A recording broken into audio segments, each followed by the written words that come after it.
Hi friends, പുതിയൊരു വീഡിയോയിലേക്ക് എല്ലാവർക്കും സ്വാഗതം.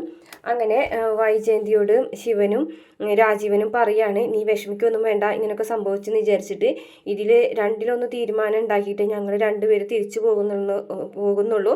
കേസെങ്കിൽ കേസ്, കോടതിയെങ്കിൽ കോടതി, എന്ത് തന്നെയായാലും അവളെ ഇവിടെ നിന്ന് പറഞ്ഞയച്ചിട്ട് ഞങ്ങൾ തിരിച്ചു പോകുള്ളൂ എന്ന് പറഞ്ഞിട്ട് ആശ്വസിപ്പിച്ചിട്ട് അവരൊക്കെ പോകുകയാണ്.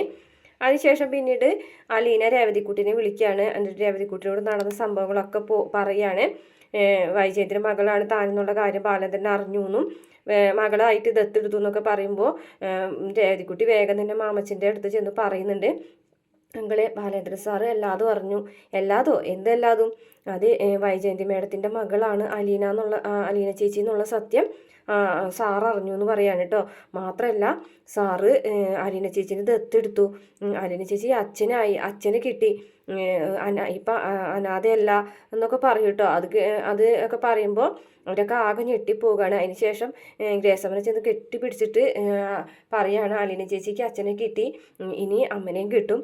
ഞാൻ ഈ അങ്കിളിനെ ഞാൻ ഒരു തവണയെങ്കിലും അച്ഛനൊന്ന് വിളിച്ചോട്ടെ, കൊതി കൊണ്ടാണെന്നൊക്കെ പറഞ്ഞിട്ട് ഇങ്ങനെ പറയുന്നുണ്ട്.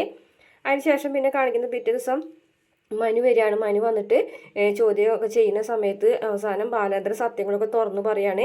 അത് കേട്ടിട്ട് മനു ആകെ തളർന്നു പോകാണ് കേട്ടോ. ബാലേന്ദ്രൻ തോളിൽ ചാരി നിന്നിട്ട് പൊട്ടിക്കരയുന്നുണ്ട് മനു. അതിനുശേഷം അലീനയുടെ അടുത്തേക്ക് ചെല്ലുന്നുണ്ട്. അലീനയോടും കാര്യങ്ങളൊക്കെ ചോദിക്കുമ്പോൾ അലീനയും മനുവിനോട് കാര്യങ്ങളൊക്കെ തന്നെ തുറന്നു പറയാണ്. ഇതേസമയം വൈജയന്തി ആണെന്നുണ്ടെങ്കിൽ ആകെ അങ്കലാപ്പിലാണ് കേട്ടോ. ഇനി എന്ത് ചെയ്യും, കേസ് കൊടുക്കണോ, ഏത് രീതിയിൽ കൊടുക്കണം, അങ്ങനെയുള്ള കാര്യങ്ങളൊക്കെ ആലോചിച്ച് ആകെ ടെൻഷനാണ്.